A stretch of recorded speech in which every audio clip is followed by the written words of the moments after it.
Vamos entonces a dar continuidad a los debates de este seminario. Como saben, el seminario está organizado a través de preguntas que fueron propuestas a los y las personas de la mesa. Permiso, por favor, vamos a dar continuidad al debate.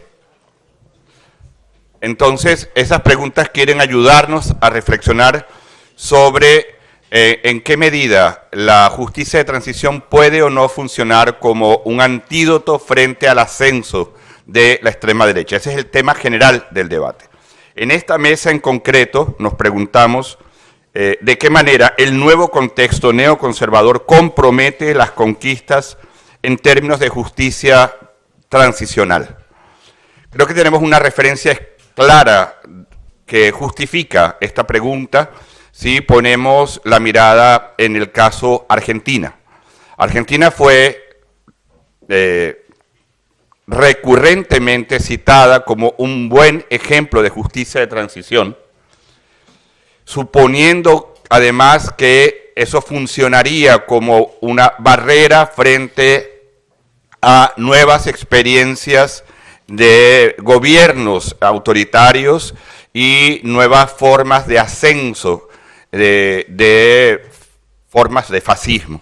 Sin embargo, Argentina acaba de elegir a Javier Milei, un presidente que abiertamente ha manifestado su alineamiento con formas de gobierno poco democráticas y contrarias a derechos humanos. Yo creo que ese caso solo ya justificaría la pregunta.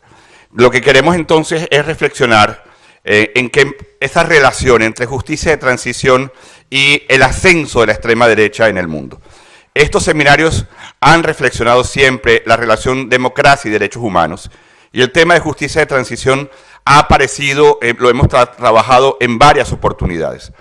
Pero la justicia de transición como unas formas institucionales, culturales, de acompañar procesos de construcción democrática, no pueden verse al margen del contexto histórico. Por tanto, necesitamos seguir pensando los procesos de transición democrática a la luz del ascenso de las extremas derechas en el mundo. En España, tenemos el caso de Vox, en Brasil, en Argentina, etcétera, etcétera. Con el agravante de que la extrema derecha se come incluso a la derecha. La derecha liberal, la derecha tradicional está siendo absorbida por esta extrema derecha. Entonces el caso es realmente grave. Para este debate tenemos 6 compañeros y compañeras que desde distintas perspectivas van a ofrecernos su mirada. El tiempo es breve porque el número de participación es amplio y en beneficio de la democratización de la palabra, cada persona va a tener 7 minutos, máximo 10. Me encargaré de recordarles cuando les queden 2 minutos, porque queremos dar oportunidad para el debate con todos los y las participantes en el seminario. Queremos priorizar esa posibilidad después de las ponencias. Comenzaremos entonces con Adrián Tarín, doctor en comunicación por la Universidad de Sevilla, es profesor en la Universidad Loyola de Andalucía, fue asesor de la Vicerrectoría de Investigación y coordinador de la Maestría en Comunicación Política de la Universidad Central de Ecuador. Entonces, con la pregunta, ¿de qué manera el nuevo contexto neoconservador compromete las conquistas en términos de justicia transicional? Le damos la palabra a Adrián Tarín. Sí, se oye. Bueno, ¿qué tal? Buenos días a todas y a todos. Como se ha comentado, yo soy comunicador, no soy jurista,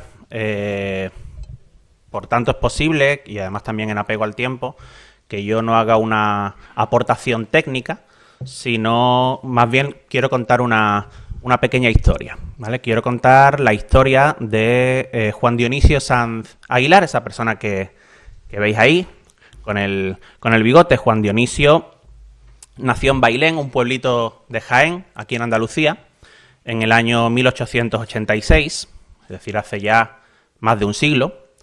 En aquel momento, este pueblo, Bailén, era muy pequeñito, tenía menos de 7.000 personas, era un pueblo eminentemente rural, con unas condiciones de vida que nos podemos imaginar, las del campo andaluz.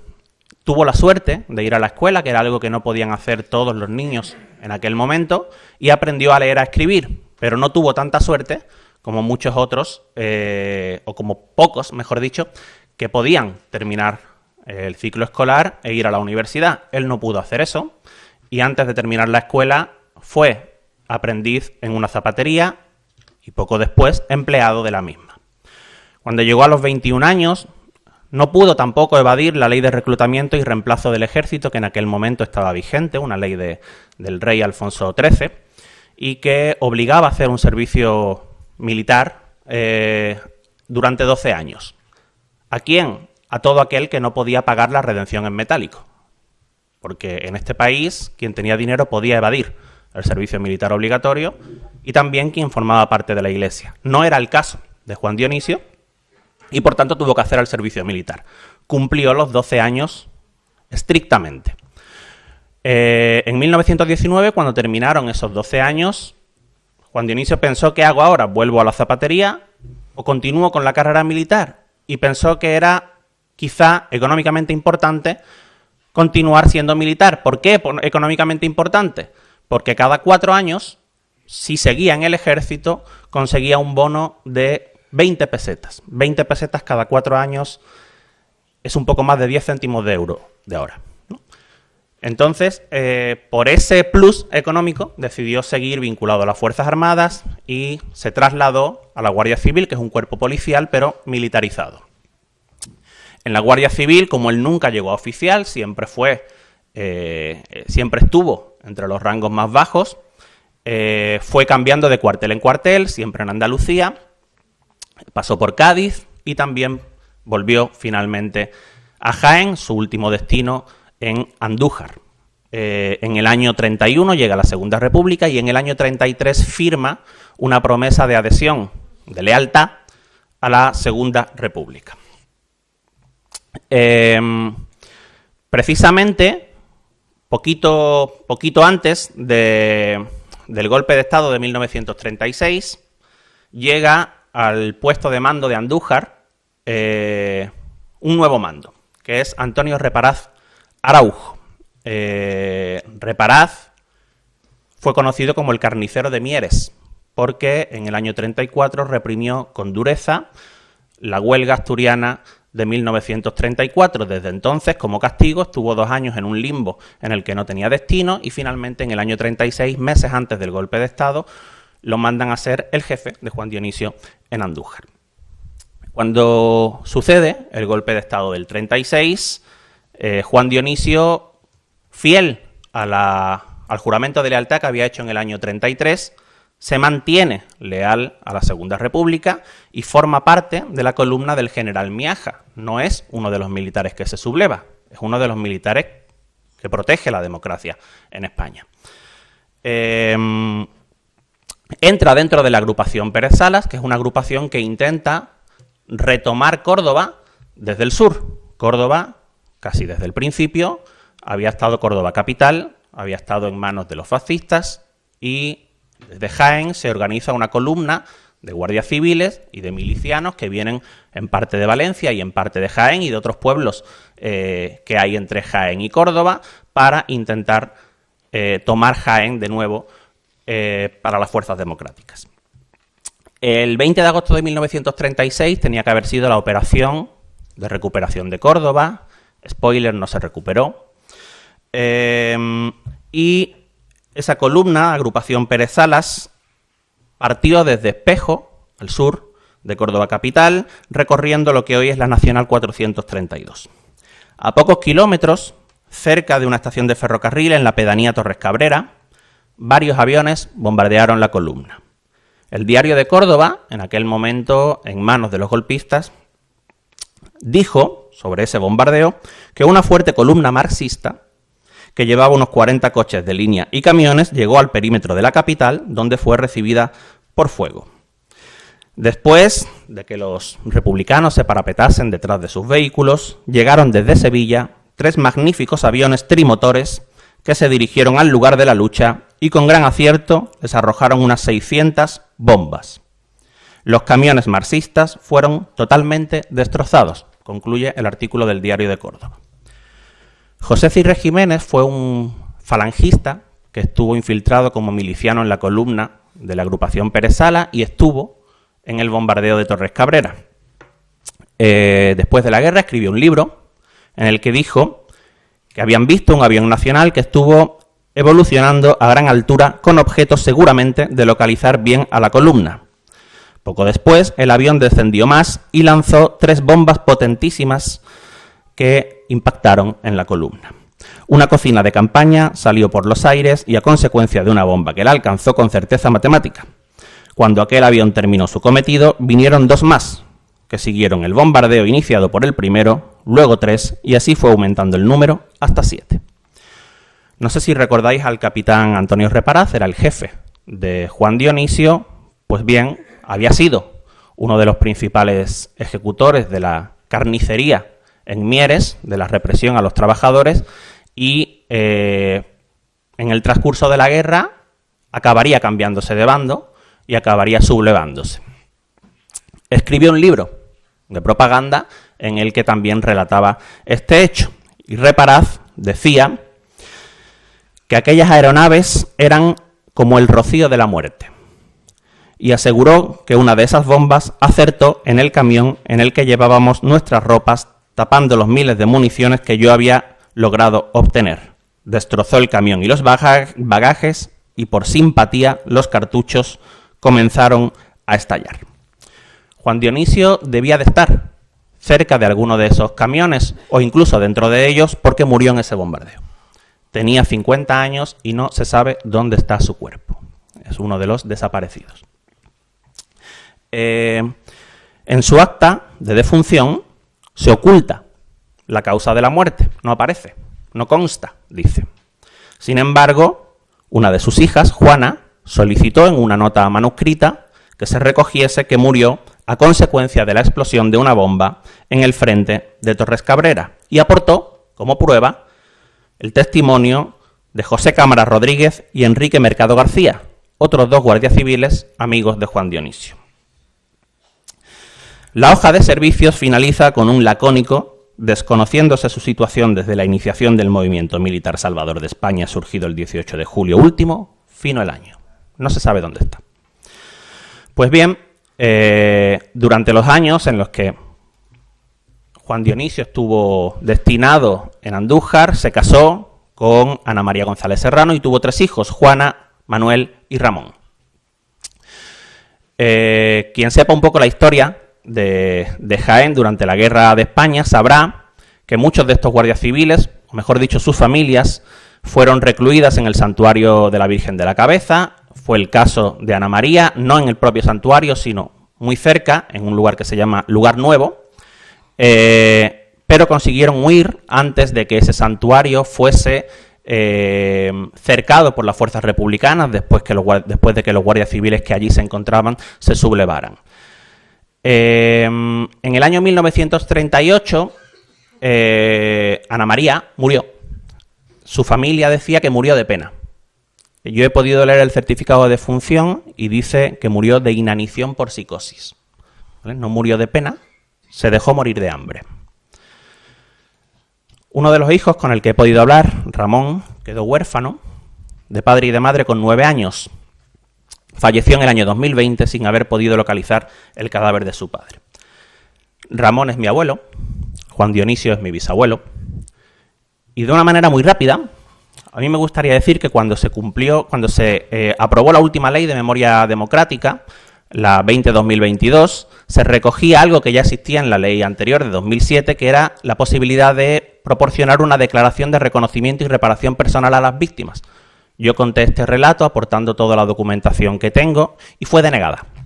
Es decir, para el Gobierno de España, mi bisabuelo no es una víctima, ni del golpe de Estado, ni de la Guerra de España. Y no lo es porque el afectado fue un soldado caído en combate, sin que se pueda considerar que su fallecimiento sea consecuencia de acciones u omisiones que constituyan violaciones de las normas internacionales de derechos humanos y del derecho internacional humanitario. Es decir, morir defendiendo la democracia, oponiéndose al golpe de Estado y no sublevándose como hicieron otros militares, no te convierte en víctima ni del golpe de Estado ni de la guerra, según dice el gobierno español, según su interpretación de los derechos humanos, precisamente en base a los derechos humanos internacionales. Yo lanzo aquí una provocación, porque estamos precisamente en la universidad. Quizá no necesitamos tanta lucha por los derechos humanos y sí más lucha antifascista, ¿no? Por último, yo quise contar esto en un reportaje, esta es mi última diapositiva, quise contar esto en un reportaje y por tanto quise hablar con la Guardia Civil, quise decirles, oigan, ¿saben ustedes que sus antepasados muertos defendiendo la democracia no son víctimas para el gobierno de España? No recibí respuesta ni de la Guardia Civil ni de la Asociación Unificada de la Guardia Civil, que sí que me atendieron, pero acabaron diciéndome que no me podían dar ninguna entrevista. Quise hablar también con el Ministerio del Interior para decirle, oiga, su propio gobierno dice que sus policías no son víctimas ni de la guerra ni del golpe de Estado si murieron defendiendo la democracia. Daniel Campos de Diego me respondió esto que no sé cómo calificar. Hola Adrián, si te entiendo bien, ¿quieres que forcemos a la Guardia Civil a darte una respuesta distinta? Porque no me habían contestado. Yo le digo que no, que quiero saber su opinión y que me conceda una entrevista. Y me dice, estás hablando con la oficina de prensa. No solemos enmendar la plana a otras instituciones, pero déjame que sondee y te digo algo. Nunca me dijo nada. El Ministerio de la Presidencia rechazó conceder la entrevista de una manera muy escueta y por tanto yo publiqué el reportaje. La respuesta al reportaje me llegó por otras fuentes y es que alguien de la Dirección General de Memoria Democrática o de la Secretaría de Estado, una de las personas que la encabeza, dijo que el reportaje constituía fuego amigo porque estábamos a las puertas de las elecciones. La oficina de víctimas desde hace 20 días tampoco responde a una pregunta que le hice a propósito de la declaración y por tanto cuando yo leo que aquí vamos a debatir sobre las conquistas en justicia transicional que están amenazadas, yo me pregunto qué conquistas son esas. Nada más. Muchas gracias, Adrián. Parece importante abrir la mesa nuevamente con la palabra y la voz de las víctimas y de los familiares de las víctimas para continuar el debate.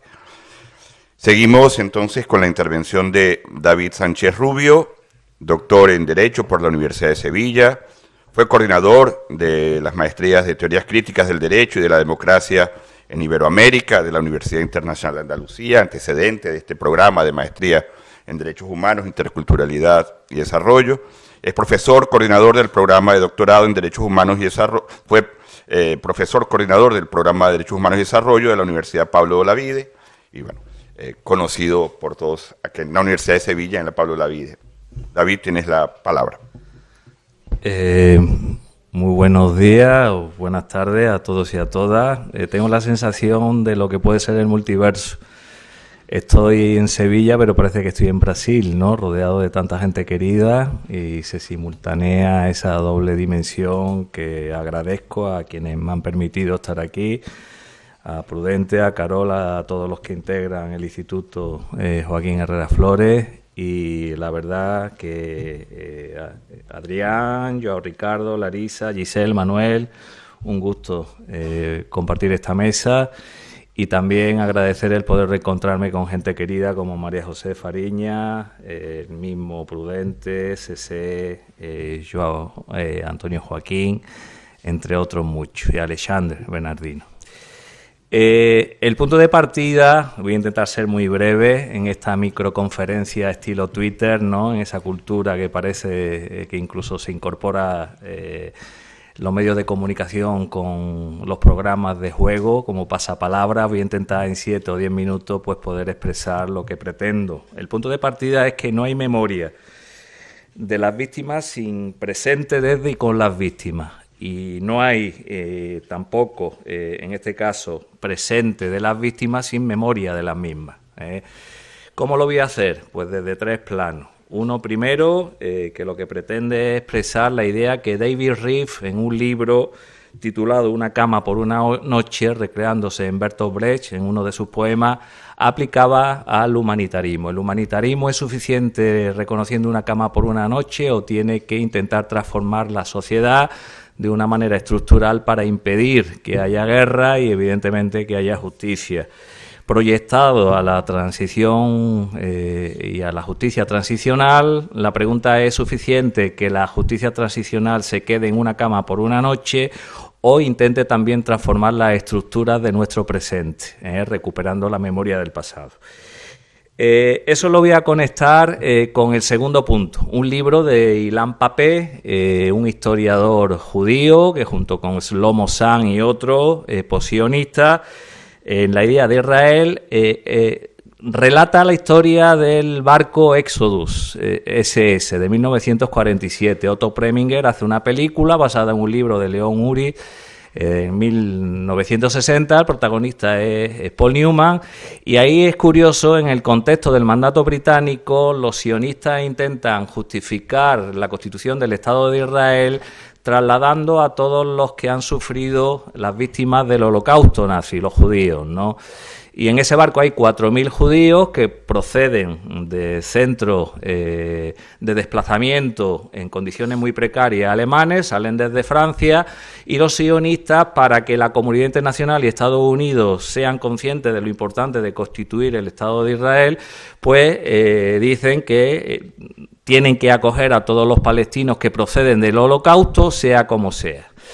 Los posionistas visibilizan después desde la memoria, y aquí un grito a favor del pueblo palestino, cómo se manipula y el cinismo que tienen los sionistas, porque su propósito es que haya un Estado, que se reconozca un Estado, como así sucedió, pero la gente no sabe que los 4.000 desplazados judíos tuvieron que regresar a centros de desplazamiento en Alemania y fueron ignorados.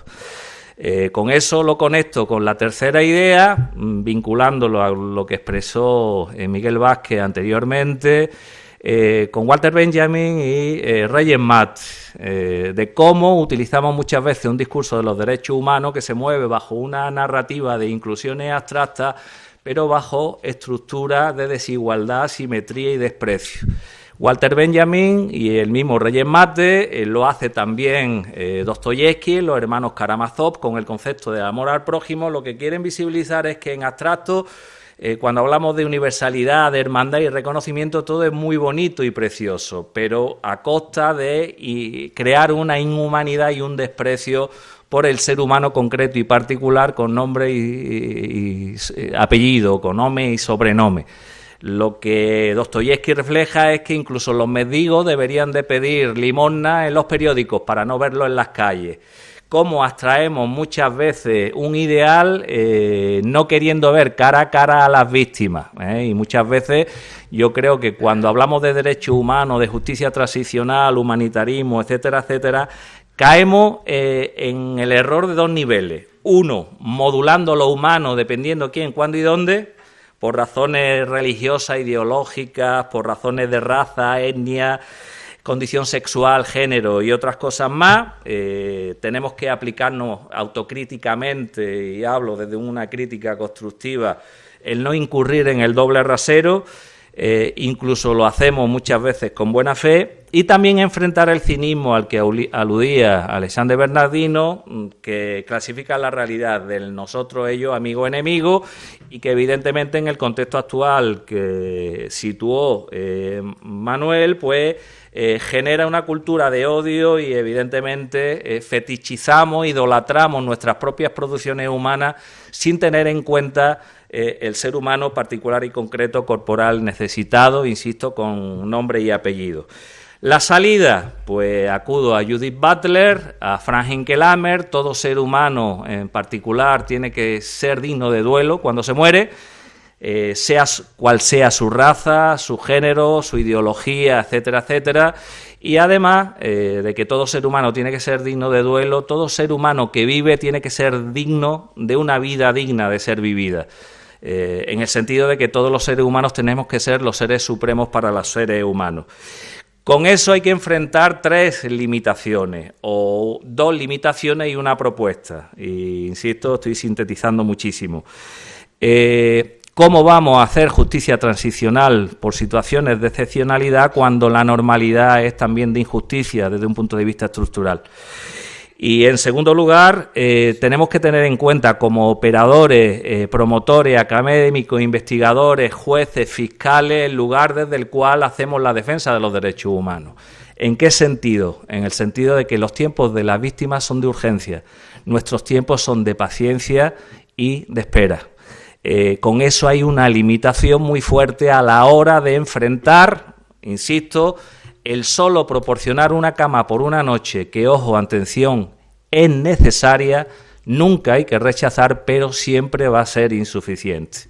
La salida, pues entre otras muchas, una práctica y una propuesta multigarantista, multidimensional, multiespacial, sociomaterial, y desde la práctica de derechos humanos, que en el contexto de este congreso y en este martes se explica y se intenta aplicar, y que evidentemente nos proporciona esa idealidad y esa realidad de que ningún ser humano sea rechazado por su condición particular personal, sea indígena, sea negro, sea mendigo, sea un trabajador precario, que evidentemente tiene que dejar de serlo, y otras cosas más. Pero eso es otra historia. Muchas gracias.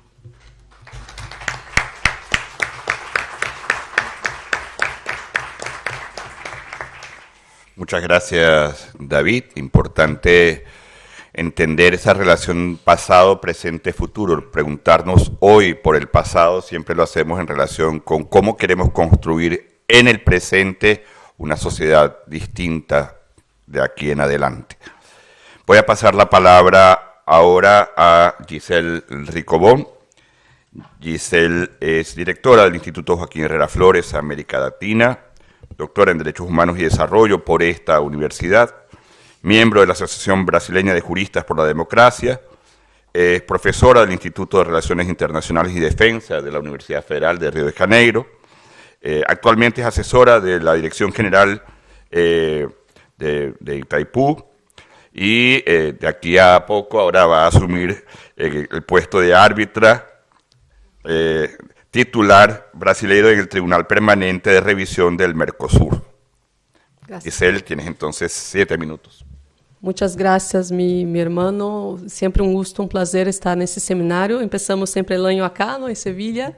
Y decir sobre todo que fue pensado para los estudiantes de grado del curso de enero. Es un placer también compartir ese momento con ustedes. Bueno, intentando objetivar la pregunta, si el contexto neoconservador compromete las conquistas de justicia de transición, yo voy a hablar un poco más de forma complementaria también de memoria, ¿no? Como muchos ya lo hicieron, pero siempre desde quizá una otra perspectiva, ¿no? En ese sentido, hay una autora que se llama Jeanne-Marie Janebin, en un artículo que es titulado El precio de una reconciliación extorsionada, habla de variadas formas del olvido, ¿no? Para hablar de memoria tenemos que hablar un poco del olvido, ¿no? del esquecimiento. Como sabemos, dije ella, al menos desde Freud y Proust, el olvido no es solo una falta de memoria, una eliminación de huellas, de los rastros, ¿no? Una página en blanco. También está lo que Paul Ricoeur llama de olvido de reserva, es decir, una riqueza de recuerdos que no son conscientes, pero que pueden convertirse en un valioso aliado en el proceso de recordar, cuando el sujeto de recuerdo cede el control sobre todo lo que se encuentra en el campo restringido de su conciencia.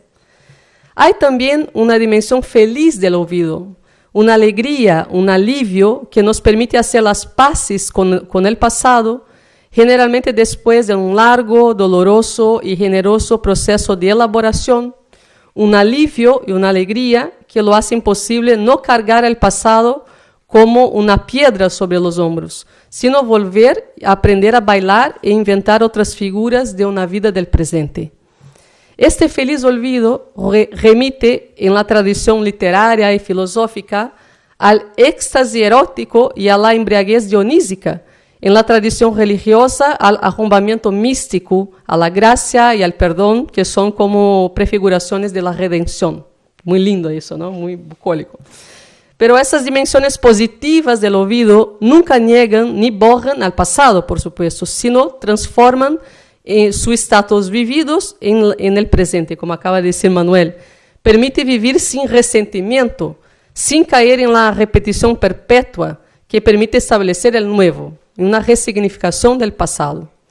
Ahora bien, la imposición del olvido como gesto forzado a borrar y ignorar, de actuar como si no hubiera existido tal crimen, tal dolor, tal trauma, tal herida del pasado, este gesto va precisamente en la dirección opuesta a esas funciones positivas del olvido hacia la vida. Imponer el olvido, imponer o esquecimiento, significa, paradójicamente, imponer un modo único de recordar, es decir, un no recuerdo, una memoria impedida, una memoria que luchará siempre para volver, porque el dolor siempre estará presente.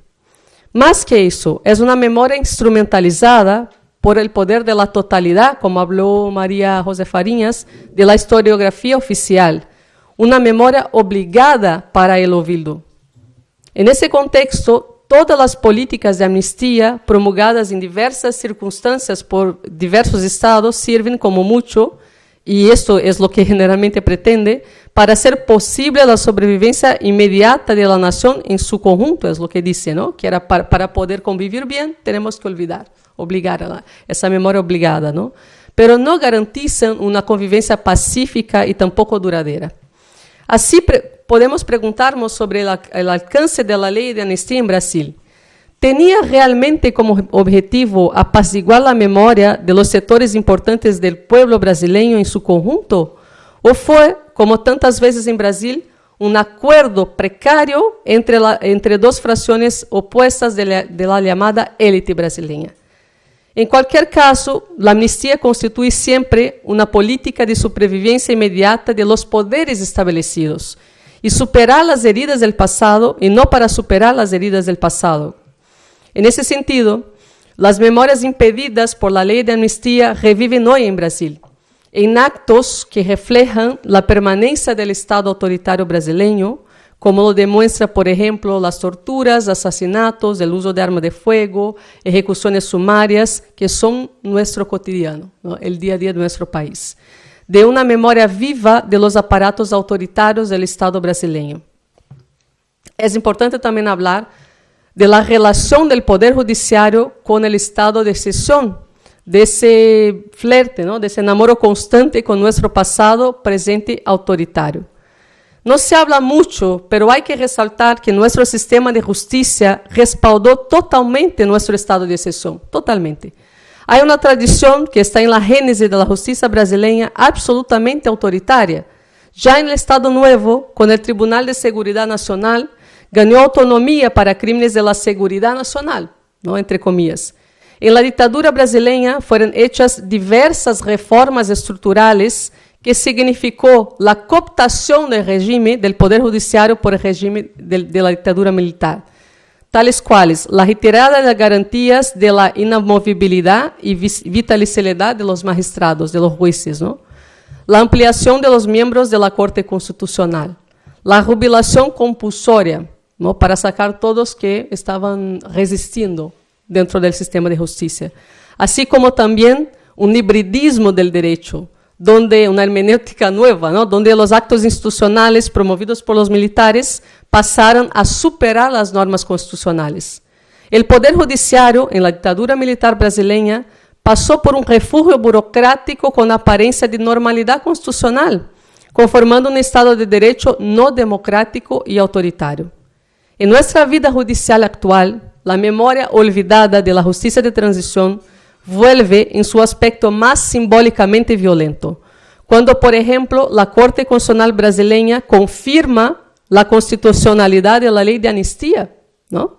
Y siempre que hay un intento de reparación, como bien ha enseñado César Brito, hablando de acciones en la justicia brasileña que intentan discutir las cuestiones militares y la justicia de transición, que son siempre denegadas, siempre, ¿no, César? Bueno, entonces, para intentar contestar de nuevo la pregunta, ¿no? El contexto neoconservador compromete a las conquistas de la justicia. Primero, desde nuestra perspectiva, España, como bien enseñaron ayer Dolores y Baltasar, en Brasil también, como ya he hablado acá, no hubo justicia de transición. La primera cuestión es esa, ¿no? No hubo justicia de transición. Poco avanzamos, pero con mucho esfuerzo, poco avanzamos. Hay mucha sombra, como también habló Dolores ayer. Pero el contexto neoconservador presenta algo nuevo, desde mi perspectiva. Si por un lado hay un olvido institucionalizado por las leyes que impiden justicia, como acabo de decir, por otro, ahora hay una celebración, a una vuelta al pasado por la negación de los fatos, de los hechos, o por la resignificación de la historia de forma revisionada o revisionista, ¿no? No se trata, por tanto, ya únicamente de una memoria impedida, pero también de una resignificación del pasado, de una retomada de símbolos y valores de opresión, de la defensa de la muerte sin vergüenza ninguna, ¿no? De la superioridad de una raza, de la defensa e imposición de una forma de vida que conserva tradiciones de familia, de la religión, del patriarcalismo, y una guerra cultural abiertamente hecha contra los procesos emancipatorios provisionales de los últimos años.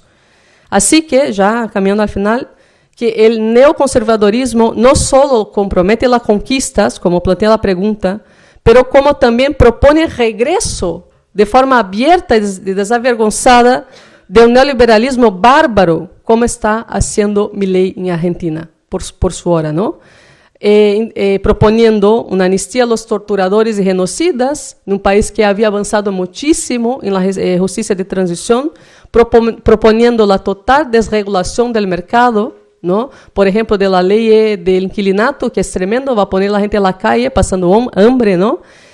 Para, al final y al cabo, hacer una profunda manutención y rescate de un sistema de privilegios brutal. Así que realmente estamos empezando de cero de nuevo. Muchas gracias.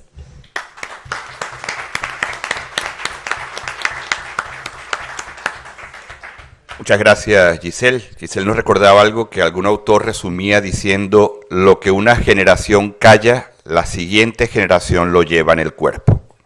Y nuestro cuerpo social también lleva en sus espaldas lo que esa memoria obligada a callar, ¿no? Además, con este nuevo contexto neoconservador que no solo calla, sino que además celebra las permanencias autoritarias. Le doy la palabra para continuar a João Ricardo Dornelles, doctor en Servicio Social por la Universidad Federal de Río de Janeiro, profesor del programa de posgrado en Derecho y coordinador general del Núcleo de Derechos Humanos del Departamento de Derecho de la Pontificia Universidad Católica de Río de Janeiro, coordinador brasileño del convenio entre la Universidad Católica de Río y el Centro de Estudios Sociales de la Universidad de Coimbra, miembro de la Asociación Brasileña de Juristas por la Democracia y de la Asociación Nacional de Derechos Humanos. Fue miembro de la Comisión Estatal de Río, la Comisión por la Verdad. Luego tienes entonces 7 minutos para tu intervención. Déjeme ver aquí, perdón. Gracias, Manuel. Antes de todo, agradecer no solamente a Manuel, pero también a Carol, a Francisco, que está aquí en mi frente, a Prudente, a Vicente, Edileni y tantos otros que hacen parte no solamente de la organización, pero de este esfuerzo conjunto de llevar adelante la lucha por los derechos humanos y por el pensamiento crítico de derechos humanos a partir de la herencia, del legado de Joaquín Herrera Flores. Bien, sobre la pregunta que sería exactamente de qué manera el nuevo contexto neoconservador sería comprometido o no los términos de la justicia transicional, y sobre el título más general del seminario, si la justicia de transición podría ser un antídoto o no en tiempos como este de negación y de obscuridad. Yo pensé un poco sobre esto, como toda la gente, lógicamente, y escribí algunas cosas. Yo no me gusta mucho leer, pero voy leyendo y hablando un poco sobre esto. Vivimos um momento histórico que pode ser definido como um interregno. Um interregno entendido como um vazio, um intervalo, ou melhor, como um lapso de tempo aparentemente onde existe uma situação de crise que abre espaço para um feroz conflito entre dois blocos históricos que passam a polarizar o cenário político. Está evidente a referência que hago agora às reflexões realizadas por Antonio Gramsci há cerca de 100 anos atrás sobre a ascensão do fascismo em Itália, em la conjuntura de derrota de la revolução, de crise social, de incapacidade das forças liberais em um momento de intensa polarização política. O interregno do momento atual, de um momento histórico, revela uma crise de hegemonia que não se limita a uma ou outra sociedade, mas atinge a todas as sociedades em relações internacionais. Uma crise de hegemonia multifacetada, global, que demonstra a quebra e incumprimento das promessas de uma democracia liberal, alcançando todas as dimensões da vida em las sociedades contemporâneas. O conflito existente no cenário atual, además de questionar os direitos da democracia liberal e as conquistas da proteção do estado de bem-estar social e do socialismo, abre espaço para desenvolvimento de forças neofascistas. Volvemos a Gramsci para recordar que a crise de los anos 20 do século passado manifestava a existência deste interregno, de uma espécie de lusco-fusco, onde o viejo está em agonia, pero no sucumbe, e o novo está presente, pero não tem como se impor, né? E é nesta oportunidade que surge o fascismo, surgem os monstros, como dizia Gramsci naquele momento. A ideia do interregno como um intervalo com um espaço levaria à conclusão que pode ser definitivamente falsa, de que haveria uma normalidade a ser reconquistada. Pero que normalidade seria esta? Né? A normalidade da concentração de riqueza, do capitalismo neoliberal, do Estado democrático de direito liberal, que muitas vezes tem na cara mais de Estado autoritário de direito, né? De um domínio do Ocidente atlantista sobre todo o mundo, da hegemonia global estadunidense sobre de um mundo unipolar, da exclusão, do empobrecimento de um número cada vez mais grande de pessoas por todo o mundo, do racismo, da misoginia, da xenofobia. Ou seja, que normalidade é essa? De los genocídios que são justificados, televisados, em cores, ao vivo, constantemente, do agotamento ambiental, da exploração e das opressões que existem de distintas formas, né? Ou seja, de todos os modos, há muitas dúvidas sobre o que significaria essa pretensa normalidade a regressar. Para o pensamento crítico, como desde um ponto de vista das lutas emancipatórias de los pueblos, as classes populares explotadas e del conjunto de pessoas, né, grupos humanos oprimidos, não se trata de buscar uma salida volvendo, né, para um passado, né, pero que seria esta normalidade, né, pero precisamente que é um passado que é a fuente, né, a origem das injusticias, violências, opressões, explorações, né, e destruições. Ao contrário, trata-se de enfrentar um doble desafio, né, por uma parte, combater o neoconservadorismo e suas expressões neofascistas, e combater o neoliberalismo e acumular forças para a construção de condições de rompimento com o capitalismo, entendido, né, como o modelo de normalidade. Ou seja, que este modelo apresentado como normalidade anterior à crise já ha sido tratado desde o século XIX por Marx, por Engels e no século XX por Lenin, Rosa Luxemburgo, Gramsci, e em toda a tradição frankfurtiana de Adorno, Benjamin, Horkheimer e outros, né? E que já foi desnudando todas, né, as condições de mal-estar, né, desse projeto de normalidade ou de progresso, como se poderia dizer, né, o próprio Benjamin. 100 anos depois, vivimos um outro momento histórico, com outras características, outros desafios, maiores complexidades, mas podemos ver alguns paralelismos entre as duas conjunturas históricas do século passado e 100 anos depois, agora. Nos deparamos, né, enfrentamos uma profunda crise general, que chega a dimensões econômicas, políticas, culturais, criando novos monstros. Os antecedentes imediatos sobre a crise atual nos leva ao ano de 2008 e, em um momento, a depressão econômica do capitalismo global. Em diferentes partes do mundo, uma das consequências foi a crise do capitalismo, abriu as experiências pós-democráticas. E aí as referências a Dardot, Laval e outros pensadores, muitas delas com características fascistizantes. Como há 100 anos atrás, estamos vivendo, possivelmente, uma nova época de fascismos, ou, né, de neofascismos. E é partindo desse cenário que podemos tentar buscar respostas para saber se o novo contexto neoconservador impacta negativamente as conquistas em termos de justiça de transição. Né? Pero também poderíamos invertir a direção, né, da pergunta, né?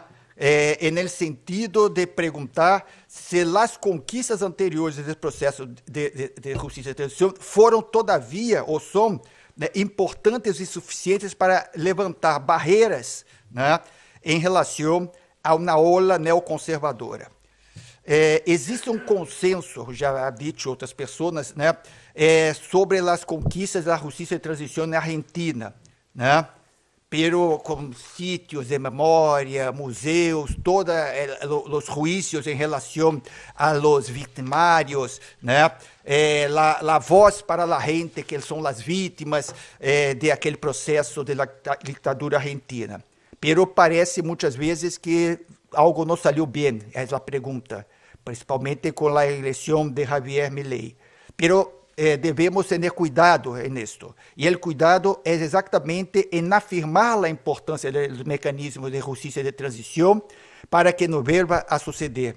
Pero, ao mesmo tempo, não solamente está preso aos mecanismos da justiça de transição, pero está atento, com atenção, a todos os processos históricos de crises que levam exatamente, né, a falência, a quebre de todas as referências que existiam e os blocos políticos, históricos, ideológicos que estão em luta e as contradições desse momento. Vou dar uma passada rápida para não perder muito tempo. Bem, ao contrário de Argentina, Brasil, como possivelmente Espanha, teve uma transição democrática inconclusa, com uma série de limitações para a implementação dos processos de justiça de transição. Prevaleceu um legado histórico de conciliação, né, de pacto por em cima, né, de pacto de elites. Volvemos a dialogar com Gramsci e o conceito de revolução passiva.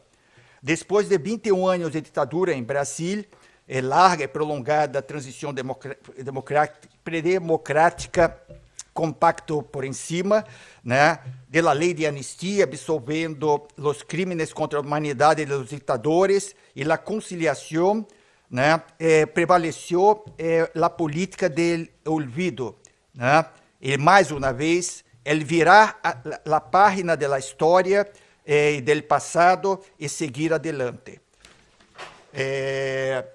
Por trás de todo esse processo estavam né, que se ha vivido, né, estão os agentes políticos, os agentes econômicos, os meios de comunicação, né, que muitas vezes reproduzem esses processos. E no caso de Brasil, como possivelmente de Espanha, né, está aberta a situação de buscarmos entender, e a América Latina toda, né, como os processos atuais de crescimento de uma maneira horrível, né, de los novos fascismos, como eu estou chamando, podem estar exatamente solapando, não sei como se pode dizer, solapando, né, as conquistas, né, grandes, ou como na Argentina foi, ou menores em alguns países como Brasil ou Espanha, né, de direitos, de democracia neste momento.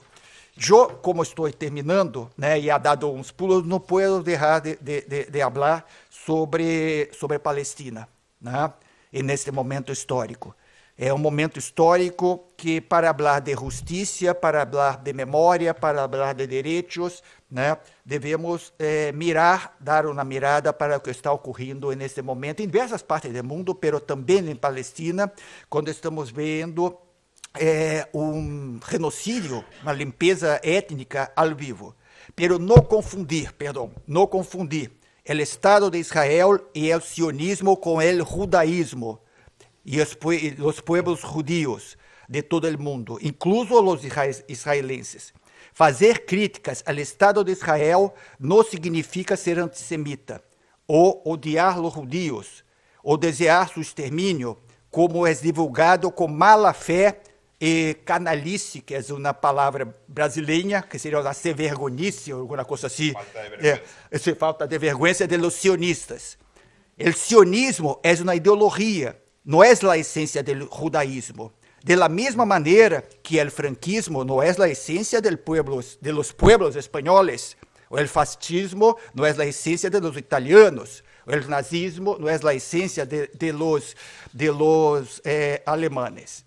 Para terminar, poderia falar também de olvido, de memória, pero dizer que não devemos olvidar Auschwitz, não devemos olvidar o colonialismo, não devemos olvidar os 350 anos de esclavitud em Brasil, não devemos olvidar Gaza, não devemos olvidar, em caso de América Latina e Espanha, como disse León Gieco, músico argentino, os 5 siglos iguais. Gracias.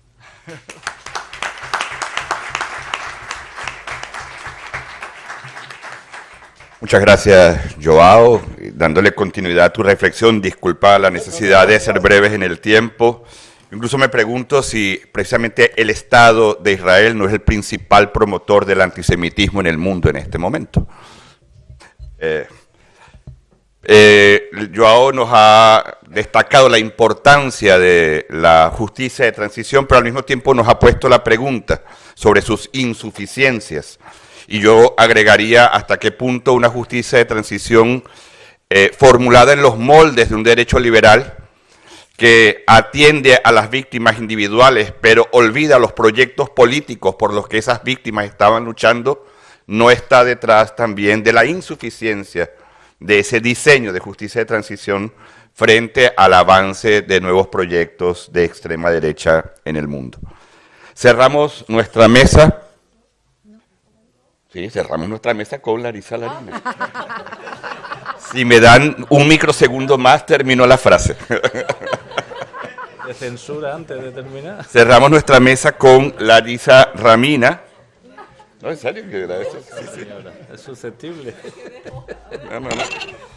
Larisa es doctora en Derecho Internacional por la Universidad de San Pablo, profesora de Derecho Internacional de la Universidad Federal del Paraná, coordinadora del Programa de Iniciación Científica y Tecnológica de la Prorrectoría de Investigación y Posgrado de la Universidad de Paraná, y es postdoctora por la Universidad de París, Nanterre, La Défense. Larisa, contigo la palabra, tienes 7 minutos para desarrollar tu intervención. Buenas tardes, compañeras y compañeros. Antes de todo, quiero empezar manifestando fuertemente mi solidaridad a todas y a todos los palestinos en Gaza, en ese verdadero genocidio, y debemos usar la palabra genocídio que está passando bajo el silêncio absurdo e inaceptável de la dicha comunidade internacional. Agora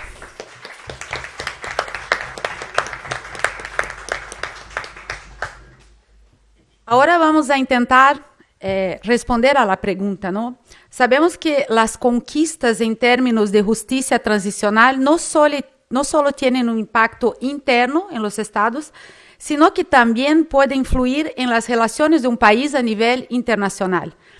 El respeto por los derechos humanos y la rendición de cuentas son componentes clave para la estabilidad y la legitimidad en la escena internacional e influyen en el panorama de la justicia internacional a nivel transicional, a nivel internacional y ayudan a consolidar y a afirmar la soberanía de los países, previniendo intervenciones extranjeras. El enfoque de mi ponencia será la manera en que el nuevo contexto neoconservador compromete las conquistas en términos de justicia transicional y su impacto en el plan internacional. Y un enfoque muy específico que es lo de la impunidad, la parcialidad y conservadorismo del sistema de justicia de Brasil, que sabemos necesita de reformas, y la guerra judicial, o lawfare. Gobiernos neoconservadores son más propensos a adoptar políticas que otorgam amnistías, ¿no?, a indivíduos responsáveis de violações a los derechos humanos, comprometiendo la rendición de cuentas y contribuyendo a la impunidad. Eso debilita de maneira grave los esfuerzos para enjuiciar a indivíduos responsáveis de crímenes de lesa humanidad y otros delitos graves, enflaqueciendo no solo la legitimidad del proceso de justicia transnacional a nivel nacional, como también resistiendo a la construcción de un sistema internacional basado en la responsabilidad por violaciones graves a los derechos humanos y basado en el respeto a la soberanía estatal. Por ejemplo, la implementación de reformas en el sistema judicial para fortalecer su independencia, eficiencia y capacidad de abordar casos de violaciones a los derechos humanos es una necesidad urgente en Brasil. Eso no solo tiene un impacto positivo en la confianza de la población en el sistema de justicia nacional, sino que también puede ser reconocido internacionalmente como un esfuerzo para cumplir con estándares internacionales, fortaleciendo de esa manera a la soberanía de los estados. Gobiernos neoconservadores, al dificultar las conquistas en términos de justicia transicional y particularmente la implementación de reformas en el sistema judicial para fortalecer su independencia, imparcialidad, eficiencia y capacidad de abordar casos de violaciones a los derechos humanos, contribuyen a lo que se denomina lawfare o guerra judicial. Como sabemos, en el contexto de lawfare, esos gobiernos se utilizan de procesos judiciales de manera selectiva para perseguir a oponentes políticos. El 8 de enero de 2023 se produjo un intento de golpe de Estado en Brasil, liderado por el ex-militar y ex-presidente Jair Bolsonaro. Lula había asumido el poder hacía unos días, cuando la Praça dos Três Poderes fue invadida. Fue el episodio más grave en ese largo proceso de colapso institucional que sufre Brasil desde el gran fraude jurídico y político de 2016, el impeachment de Dilma Rousseff. El camino hacia la construcción del golpe de 8 de enero empezó con el apoyo de las Fuerzas Armadas al golpe jurídico parlamentario contra Dilma en 2016, el ascenso de Michel Temer y luego con su apoyo a la elección de Bolsonaro en 2018. ¿Y qué lo hizo posible ese nuevo intento de golpe de Estado? La impunidad. La impunidad. Ha sido la impunidad lo que hizo posible que los militares regresaran a la política y apoyaran el golpe contra Dilma. El gobierno de extrema derecha de Bolsonaro abrió el camino para el regreso de los militares a la política, que no se resolvió en la transición democrática y la Asamblea Constituyente de 88. El deseo de volver a la política quedó preservado en las Fuerzas Armadas como consecuencia natural de la impunidad, es decir, de la falta de juicio y rendición de cuentas por el golpe de 1964 y por los crímenes y violaciones de derechos humanos cometidos en nombre del Estado durante la dictadura que comandaron. Fue esta impunidad la que hizo posible el golpe que depuso a Dilma y la detención ilegal de Lula, el candidato favorito en las elecciones de 2018. Fue la guerra judicial contra Lula el factor que hizo posible la victoria de la extrema derecha. ¿Y de qué manera? Por medio de la ahora completamente desmoralizada Operación Lava Jato, que se suponía era la operación más grande contra la corrupción en el mundo y se convirtió en el mayor escándalo judicial en el planeta. Esa operación no fue más que una estrategia exitosa de Estados Unidos para socavar la autonomía geopolítica brasileña, su soberanía económica y poner fin a la amenaza que representa el crecimiento de empresas que pondrían en riesgo sus propios intereses. En otras palabras, el ascenso de la extrema derecha al poder se basó en la intervención extranjera de Estados Unidos a través de la cooptación de agentes del sistema de justicia brasileño. Eso fue posible por varias razones, claro, pero dos razones que voy a especificar aquí. Una, porque el sistema judicial no se reformó adecuadamente, permitiendo a jueces y fiscales actuar como verdaderos agentes extranjeros. Y dos, porque los militares quedaron impunes por los crímenes de lesa humanidad cometidos durante la dictadura de 64. Ha sido por la impunidad que las Fuerzas Armadas retomaron su intervención criminal, con el objetivo de controlar los destinos de Brasil, apoyando a la candidatura de Bolsonaro. Luego de su elección a la presidencia de la República, muchos generales pasaron al gobierno y miles de oficiales retirados y en activo accedieron a cargos públicos, revelando el evidente carácter militar del gobierno. Respondiendo a la pregunta, lo que quiero decir es que una de las maneras de comprometer las conquistas en términos de justicia transicional en ese nuevo contexto neoconservador es por medio de la práctica del lawfare, incluso con intervención extranjera, lo que ha sido posible gracias a la impunidad y gracias a un sistema judicial que no ha sido reformado para garantizar su independencia y su imparcialidad, incluso permitiendo criminosamente la intervención extranjera para socavar la soberanía política y económica de Brasil.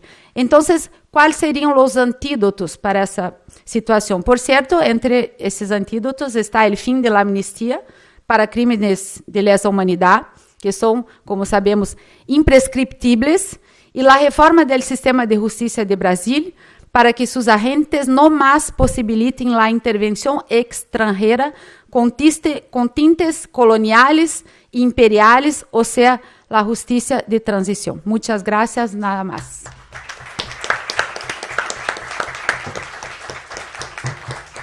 Muchas gracias, Larissa. Como pueden ver, la mesa fue compuesta con personas que trabajan desde distintas perspectivas, no solo desde el derecho, también desde la comunicación, un análisis más también desde el ámbito de la cultura, de la filosofía. Y además agradezco a todos y todas que hayan respetado el tiempo que les propusimos, porque con eso hacemos posible abrir el derecho de palabra para un número mayor de personas que están aquí presentes. Tenemos aún 45 minutos, la idea es cerrar a las 2 de la tarde esta sesión para continuar a las 4 de la tarde en el Paraninfo. Recuerden que en las tardes estamos en el Paraninfo, a las 4. Entonces vamos a abrir ahora el debate. Quien quiera intervenir, por favor, va levantando la mano. Sí pediría, para mantener el intento de democratizar la palabra, que sean intervenciones breves, sea una pregunta o sea una reflexión, pero que sean breves, que en lo posible que no sea de más de 2 minutos. Quien quisiera hablar, abrimos entonces para el debate. Si ustedes no lo hacen, lo hago yo, pero de todas maneras sería bueno que lo hicieran ustedes. Un minuto.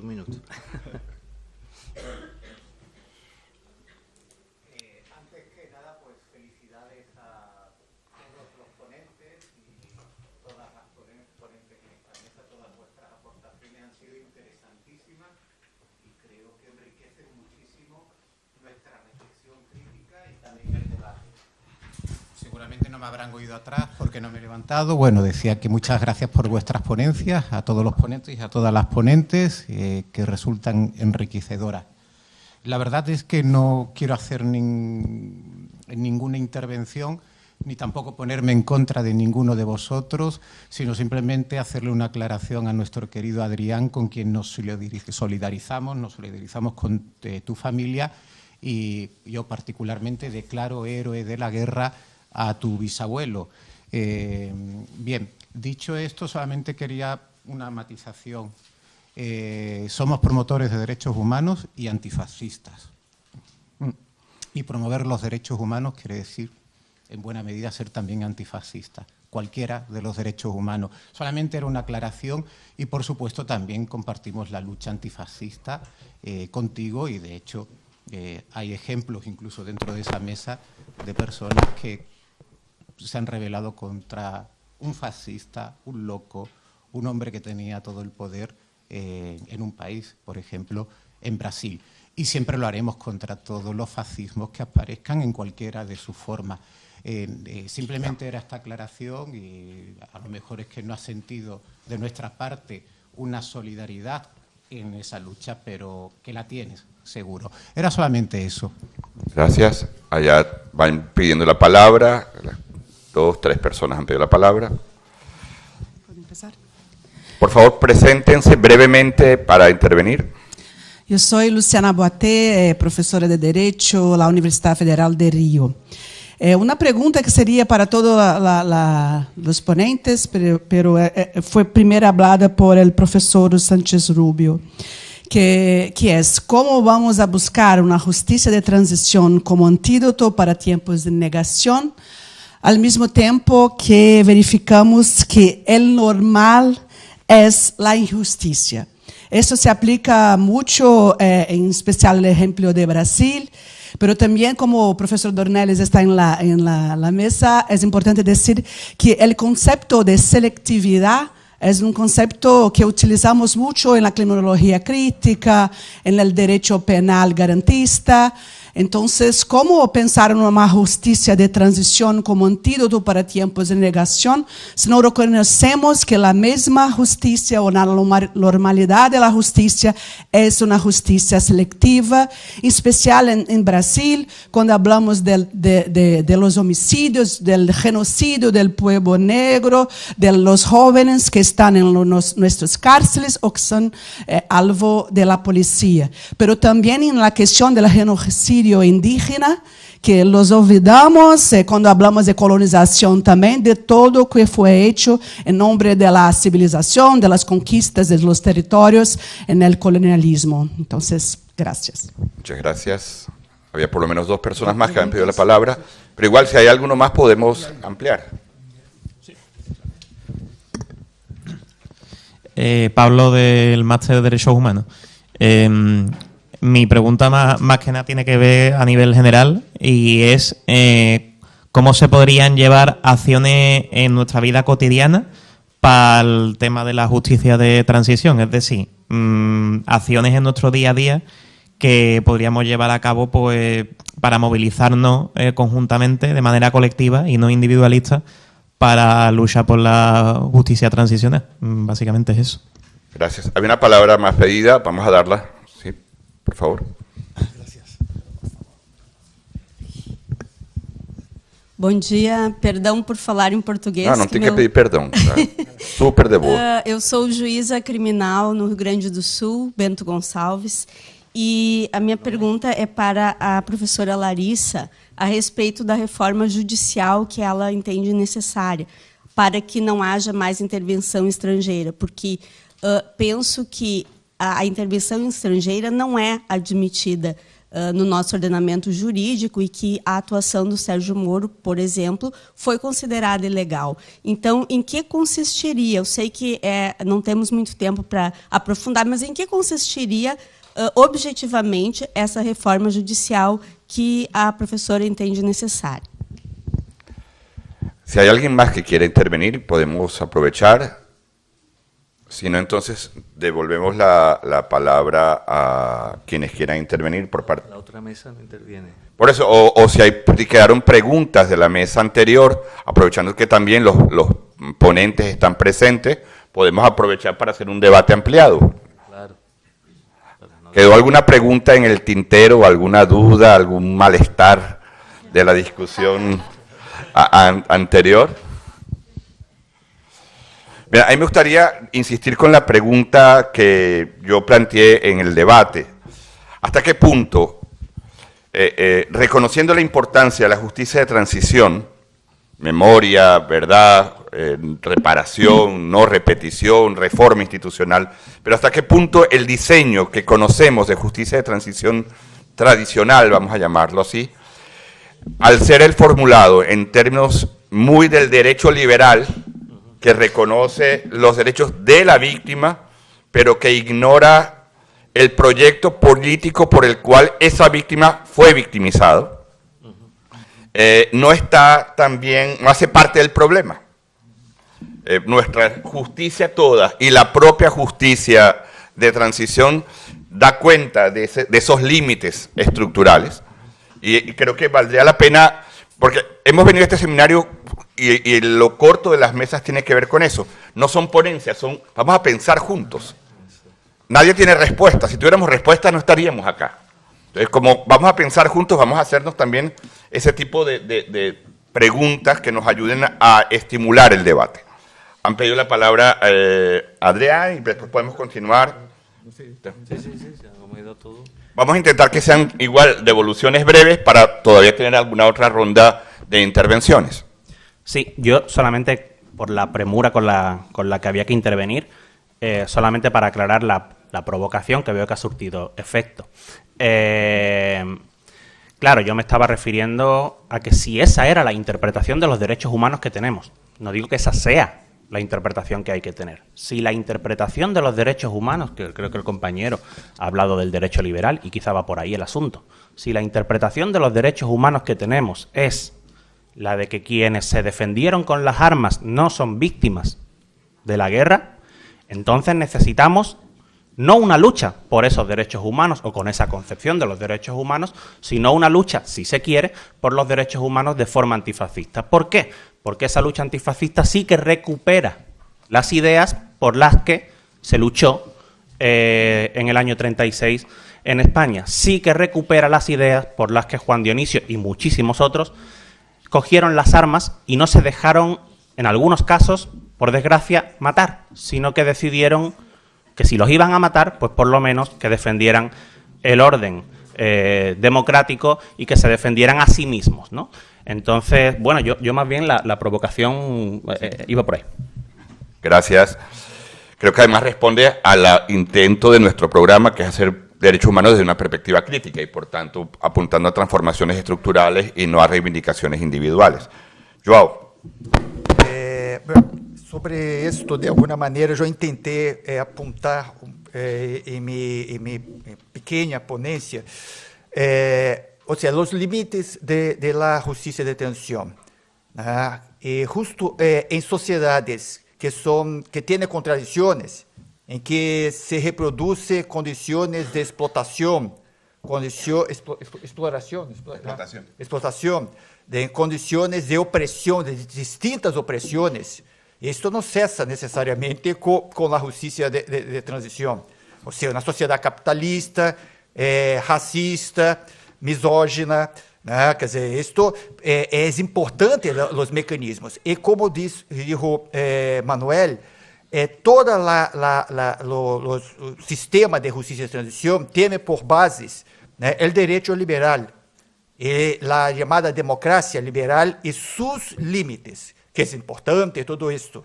Ou seja, incluso isso valeria toda uma reflexão de muitas vezes as bases sociais que dão bases a las dictaduras em Brasil, Argentina, em Espanha, o que seja, são as mesmas, parte de elas, que depois fazem parte das transições por arriba, por em cima, né? São os mesmos que fazem parte de aqueles que vamos reconstruir a democracia. Ou seja, aqueles que em 2018, né, votaram em Bolsonaro ou diziam é uma difícil eleição entre Bolsonaro e Haddad, agora parte deles votaram em Lula, né? Eles já começam outra vez a estar contra Lula. Então, todavia, as contradições sigam na sociedade, contradições de fundo, as contradições principais, que são a sociedade capitalista, a divisão de classes, as opressões, as explotações, os limites da justiça de transição liberal, né, sempre vão estar em peligro de alguma maneira. Não sei se respondi, mas é pouco para refletirmos. Habían también preguntas específicas tanto a Larissa como a David, en el orden que quieran atender la palabra. Pueden pasar 2 minutos señalándose entre ustedes. Bueno, una forma bonita también de... muchas gracias, Luciana, Pablo y Manuel. A ver cómo puedo sintetizar. Hay que ser antifascista y antifundamentalista en cualquier manifestación ideológica. Cuidado, antifascismo y antifundamentalismo, porque hay muchos talibanes incluso que defienden a las víctimas. El tema yo creo que es básico y nuclear, y un poquito lo conecto, las dos preguntas, la de Luciana y la de Manuel. Si solo nos ceñimos a distribuir políticas distributivas de la justicia, avanzamos poco. Tiene que haber una política de enfrentar la desigualdad estructural. Si nos movemos en premisas liberales y socialdemócratas, mejor lo socialdemócrata que lo liberal, rascamos poco. Hay muchos condicionantes en ese sentido. Hay que enfrentar la estructura desigual, no conformarnos con distribuir a un nivel sin, evidentemente, ir a las causas que provocan las fobias y los odios, ¿no? Las fobias y los odios en todas sus manifestaciones raciales, sexuales, de género, desde el punto de vista clasista, de la capacidad de discapacidad física y psíquica de la gente, ideológicas por espiritualidad religiosa y muchísimas otras cosas más. Uno, entre otros, muchos caminos es entender los derechos humanos desde un punto de vista no solo desde el activismo, sino también desde lo cotidiano.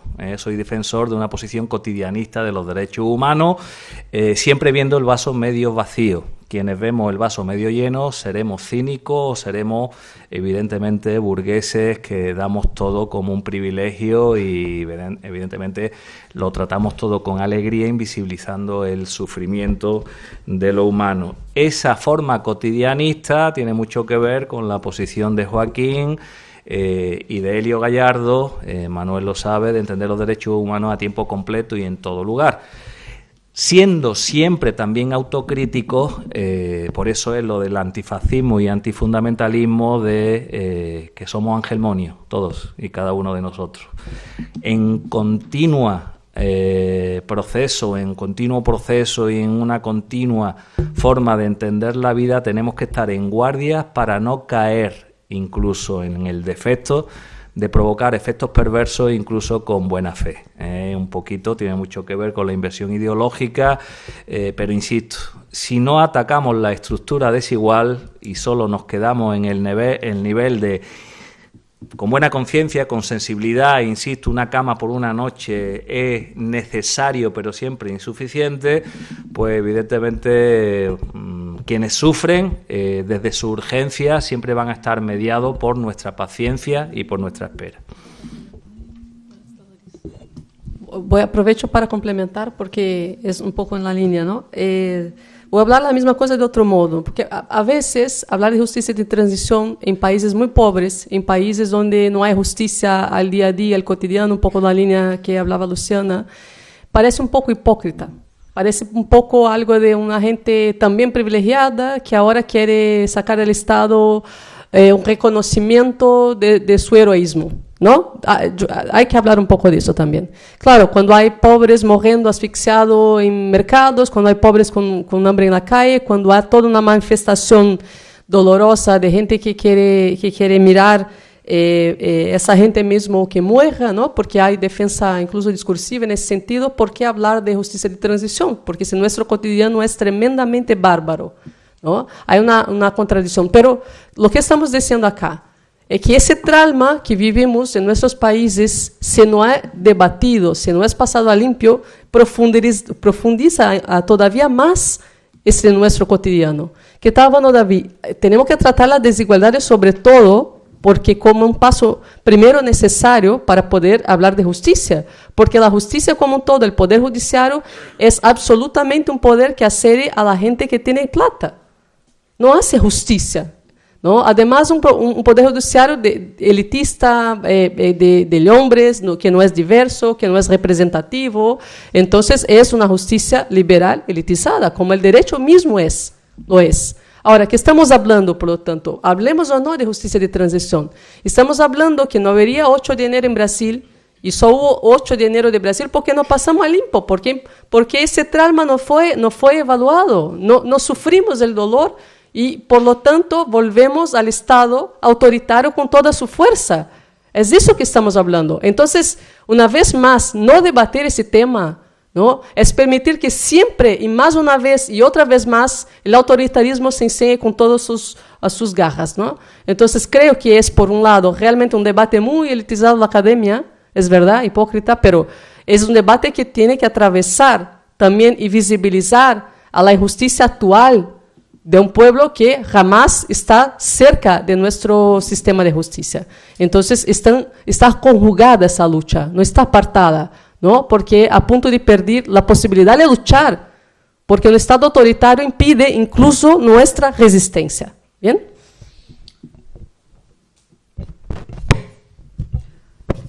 Bom, eu acho que a Gisele já, em parte, respondeu a pergunta sobre... Vou falar em português, sobre a reforma do sistema de justiça, mas, para responder mais especificamente, tem muita gente pensando sobre essa reforma, muitos pesquisadores, gente com muito mais expertise do que eu, certo, para discutir que tipo de reforma seria necessária no contexto brasileiro. Alguns falam em cursos preparatórios com viés crítico, outros falam em comprovação de vasta experiência na prática do direito, sistema de cotas. Para mim, me parece que, resumindo, né, de uma forma assim, bem direta, me parece que o acesso às carreiras jurídicas em geral, não só a magistratura, o acesso às carreiras jurídicas deve ser democratizado. É isso. Nosso sistema de justiça, não só o Poder Judiciário, mas nosso sistema de justiça é privilégio de quem? Da elite brasileira e, principalmente, do homem branco. Então, nós temos que pensar numa forma de acesso à justiça que reflita a diversidade da população brasileira, o que não acontece nos tempos de hoje, acho que nunca aconteceu. É isso. Muchas gracias. Seguimos entonces, si hay nuevas intervenciones, comentarios, preguntas. César. Vicente, por favor.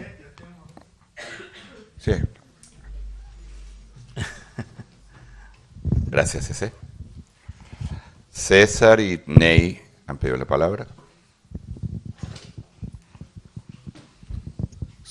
É mais do que uma pergunta, mas uma resposta, já que o Manuel tinha orientado, para tentar responder algumas perguntas.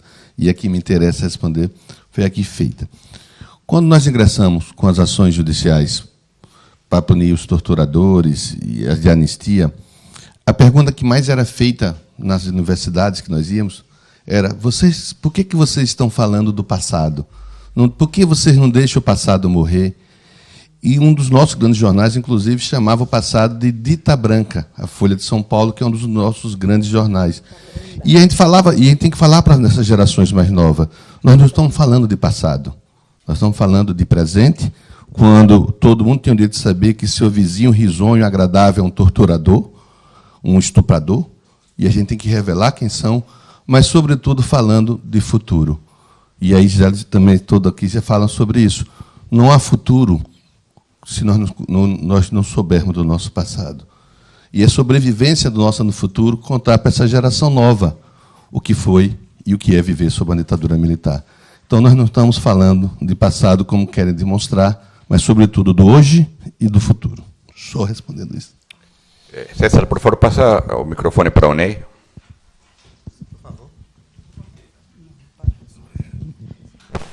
Eu estava ouvindo os pronunciamentos de cada um dos palestrantes, de Larissa e de Gisele. Eu vou falar especificamente do Brasil. Eu acho que, na minha visão, no Brasil nós vivemos uma democracia tutelada pelos militares.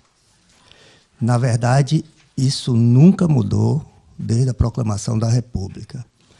E até o presente momento, com relação a isso, eu não tenho visto nem ouvido qualquer discussão a respeito de como lidar com as Forças Armadas brasileiras para impedir que elas continuem tutelando a nossa democracia.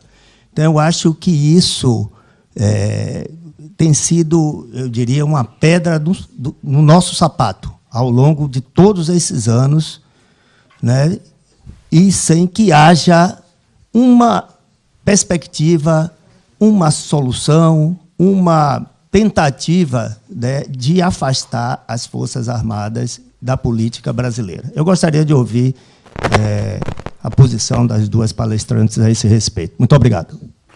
Muchas gracias, Ney. ¿Alguien más gustaría hacer alguna pregunta, algún comentario?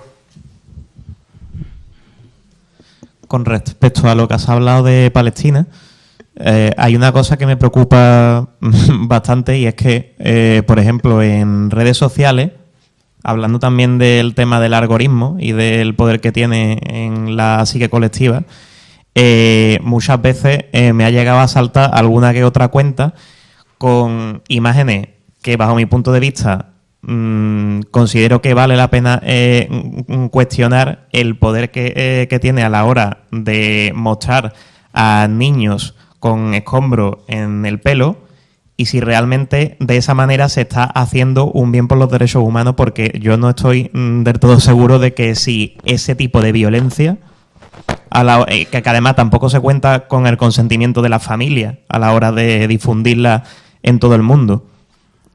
Quería más o menos saber cuál es vuestra postura al respecto, porque ahí me amarga bastante. Muchas gracias, Pablo. João y Simone. Cerramos com a intervenção de Simone e volvemos à mesa. Eu queria só fazer um comentário. João Paulo Teixeira, Universidade Federal de Pernambuco. Só um comentário. Achei muito bons todas as falas, todas as intervenções. Mas essa questão dos militares realmente ela me parece fundamental, né? No Brasil, a gente tem datas nacionais que nós comemoramos, como o 7 de setembro, o Dia da Independência Nacional, e o 15 de novembro, que são golpes, né? Ou seja, a independência nasce de um golpe, e o 15 de novembro, a fundação da República, também nasce de um golpe, que é um golpe militar. Ou seja, a República nasce sob o condão da força militar, né? Essas coisas todas que a gente pode pensar que não tem nenhum significado, mas são datas que a gente comemora, celebra, como fundantes da nossa própria condição, né, de brasileiros, né? Ou seja, essa construção ela é derivada de atos de força sem qualquer envolvimento popular. Então, a minha fala é muito mais nesse sentido de tentar pensar a justiça de transição a partir dessa realidade. Como é que a gente lida com esse dado histórico constitutivo da nossa condição de brasileiros. Também posso mencionar algo rapidinho, só para encerrar, que a gente teve já militares de esquerda, né, no nosso exército, como Lamarca, que foi mencionado pelo César na fala dele. Mas esses não existem mais, né? Parece que existe aí uma outra condição. É isso, só para a gente pensar junto. Apelo a palavra Simone y cerramos con Joaquín. Pedimos por favor que sean breves para poder devolver la palabra a la mesa y cerrar a las 2 de la tarde. El micrófono, por favor. Bom, eu queria só, tentando responder um pouco o questionamento do Manuel, a nossa justiça de transição, a gente deposita muita esperança, e quase toda a nossa esperança, no Supremo Tribunal Federal.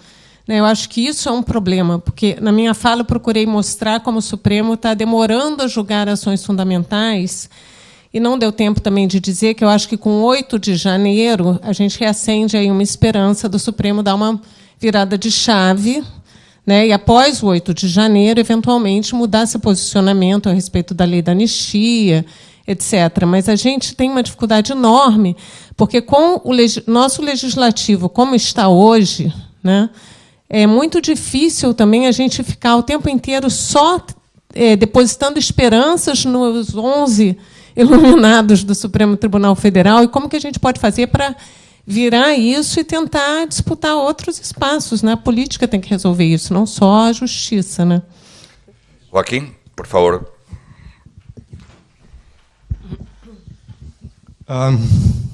Cumprimentos a todos à mesa. Me gostaria volver à questão inicial e ouvir a mesa, ouvir Davi, ouvir a todos que não falaram sobre a questão argentina hoje, porque me parece que é uma objeção a muitas das teses que trazemos, né? Como responder ao que está acontecendo na Argentina, que foi a pergunta colocada no início. Muchas gracias. Entonces devolvemos la palabra a la mesa, recordando cómo todo el seminario fue construido intentando ver la tensión entre justicia de transición y ascenso de la extrema derecha. No olvidemos que ese es el otro gran polo de esta relación dialéctica. El ascenso de la extrema derecha invalida lo que se hizo en el pasado. Lo que se hizo en el pasado fue insuficiente y por eso está ascendiendo la extrema derecha. Debemos revisar lo que se hizo en el pasado. ¿O qué es lo que, o sea, qué surge de reflexión a partir de esta tensión entre estos dos polos? Bien, solamente pensando alto sobre Argentina. Penso que hoje, 24, se empieza uma greve general em Argentina. E isto marca... Huelga, perdão. Uma huelga general em Argentina. Penso que isto marca ponto importante nesta discussão de los límites da justiça de transição e, ao mesmo tempo, as contradições principais dentro da sociedade argentina, brasileira, as sociedades capitalistas que vivimos hoje, seja Estados Unidos, França, Espanha, o que seja. Né? Então, isto está marcando. Por isso, eu havia dito muito rapidamente, temos que ver como vai seguir. Como Milei ha vencido na Argentina, um fascista, sim, pero o que passou com a justiça de transição? Né? Quer dizer, que passou que essa justiça de transição foi muito importante, teve todas as conquistas, pero isto não resolveu a contradição principal da sociedade argentina, a sociedade capitalista, da América Latina, com um passado colonial, com classes distintas, com opressão, com explotação, com tudo isto. E isto vai se decidir agora. Ao mesmo tempo, a justiça de transição pode ser um elemento de fortalecimento para as lutas que hoje o povo argentino tem que seguir, né, contra o fascismo na Argentina e contra o capitalismo. E parte do povo argentino penso que tem essa consciência, que não solamente é uma luta contra o fascismo, mas contra o fascismo e também contra as condições de uma sociedade, né, que explora a gente, que é uma sociedade neoliberal capitalista. Penso que isto pode ser para pensarmos um pouco. Gracias, Joao. No, para nada, ¿no? Cuando decía Ney que, y también João Paulo, que no, el tema del militarismo no estaba muy presente, es que cuando hablamos de justicia de transición, el presupuesto es justamente hablar contra los militares que no fueron juzgados, ¿no? O sea, la influencia del militarismo en la política brasileña, del bolsonarismo, fue fuertemente influenciada por esa ausencia de justicia contra ellos, ¿no? Entonces, miles de cargos del gobierno federal fueron rellenados con militares en todas las partes. Argentina un poco distinto, porque la contradicción es esa, ¿no? Si en Argentina aquí ha hecho una justicia de transición mucho más avanzada, también resultó en una ola conservadora. Brasil, que no la ha hecho, peor, porque profundizó la presencia de los militares en la estructura estatal. Y hoy, ¿cómo vamos a enfrentar? No solo la historiografía, ¿no?, de las fechas, pero en nombre de puentes, de calles, de hospitales, toda la cultura brasileña está enraizada por nombres de militares, no solo las fechas, las grandes fechas nacionales. Hoy lo que es más complejo ahora, después de una no existencia de una justicia de transición, es hacer un embate con los militares que siguen siendo parte del gobierno nos amenazando. Porque no podemos hacer la reforma porque hacen parte de un gobierno. Estamos haciendo una composición muy amplia, justamente después de un periodo de autoritarismo del bolsonarismo, y enfrentar ese tema hoy todavía es más difícil en Brasil, mucho más difícil, porque estamos ahí siendo mirados por todos los lados de esa gente que sigue en el poder, ¿no? Ahora, en Argentina hay otros componentes que aumentan la complejidad también del factor. Por ejemplo, las nuevas tecnologías, la desinformación, la cuestión no toda de la tecnología. Mucha gente que ha votado en Milei porque creía que su sueldo sería en dólar. La gente fue, o sea, hay niveles de complejidad también. También mucha gente que se ha enojado con el pasado del kirchnerismo, de todo, que ya no alcanzaba más, porque las soluciones también no fueron bien presentadas, ¿no? La deflación, la gente con sueldos bajos, la gente que no tenía empleo, todo eso ha aumentado la complejidad en un mundo donde hay una ola conservadora influenciada por esas redes tecnológicas, por transnacionales, por el sistema financiero global, que han impulsionado un tipo como Bolsonaro, un poco empeorado, a ganar la simpatía de la gente como una solución heroica de lo que podría pasar el país. Entonces, hay niveles de complejidad que debemos también aislar y evaluar en cada caso a caso, ¿no? ¿Alguien más? Sí. No, yo también diría que tampoco le puedo pedir a la justicia de transición que resuelva todos los problemas. No lo resuelve el derecho, mucho menos la justicia de transición. No lo resuelve el Estado, mucho menos la justicia de transición. Entonces, pero vale la pena evaluar esa herramienta en concreto. David. Antonio Joaquín, en 7 minutos no voy a poder hablar de todo. Pero te agradezco la pregunta. Y a Pablo, Jorge Ritman dice que el capitalismo no falla, sino en sí mismo es una falla. Si no partimos de esa premisa, evidentemente, un poquito también lo que ha comentado Giselle, Manuel, Joao, Ricardo, a ver cómo lo puedo expresar. El capitalismo es una especie de monstruo multicéfalo, tiene múltiples cabezas. Si no se atacan todas, evidentemente siempre va a triunfar, y ahí entra un poquito el fenómeno de la extrema derecha. Apelo a Bauman, ¿no?, en su libro, a mí me parece de lo más interesante, Modernidad y Holocausto, Holocausto y Modernidad, que viene a decir que el nacionalsocialismo es un inquilino que mora dentro de nosotros. No es una excepción. Si se dan los dispositivos adecuados, sale. ¿Qué es lo que hace la lógica del capital y sus señores? Mundo financiero, capitalismo de la vigilancia, bancario y otras cosas más.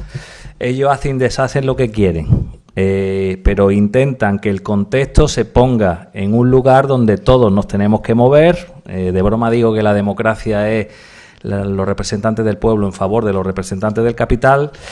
Y lo que hace el capitalismo es que entre nosotros discutamos a nivel de política nacional nuestro desengaño, nuestro fracaso, nuestra situación de impotencia y sufrimiento, lo situamos en el nivel de nuestros representantes políticos, y el mundo financiero, bancario y el capitalismo de la vigilancia no se toca absolutamente nada.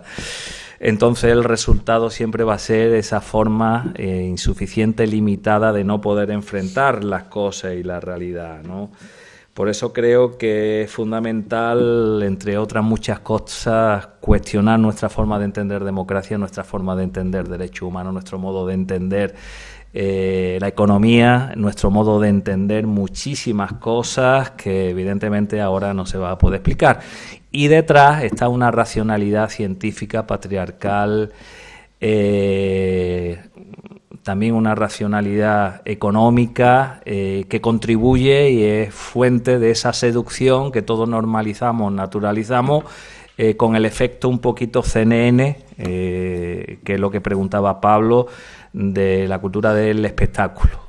Podemos llorar como si estuviéramos en una película a 2 segundos, nos quedemos contentos y lloramos hasta la próxima información que recibamos. Larissa? Bem, mais especificamente, para responder a questão dos militares, a primeira providência seria que fosse declarada a inconstitucionalidade da lei de anistia, como ordenou a Corte Interamericana de Direitos Humanos, e que o STF não fez. Em segundo lugar, me parece que nós temos urgência na regulamentação das redes sociais, porque as esquerdas não estão conseguindo enfrentar a questão da pós-verdade. Não. Nós estamos perdendo muito feio. Eu vou comentar uma situação que eu vivi alguns anos atrás, por ser colega de universidade do ex-juiz, ex-ministro e futuro ex-senador Sérgio Moro. Futuro ex, sim. Naquela época, quando no auge assim, da Operação Lava Jato, que começou ali no final de 2013, início de 2014, ele ainda dava aula na universidade e ficou muito claro como nós estávamos, nós, professores progressistas, porque, acreditem, há professores progressistas na Universidade Federal do Paraná, em Curitiba, como nós estávamos perdendo a narrativa. Naquela época do auge da Lava Jato, o que aconteceu na prática? Os professores progressistas praticamente ficaram sem orientandos, enquanto Sérgio Moro era homenageado turma após turma, escolhido como se diz, paraninfo. Sim. Paraninfo. Padrino. Padrinho. E como os professores, porque naquela época nós estávamos, os professores progressistas, perdendo, nós não éramos maioria, nós éramos minoria, certo? Então, como nós estávamos perdendo a narrativa, perdendo orientandos, isso é muito importante, certo? Os alunos estavam realmente comprando essa narrativa da extrema-direita.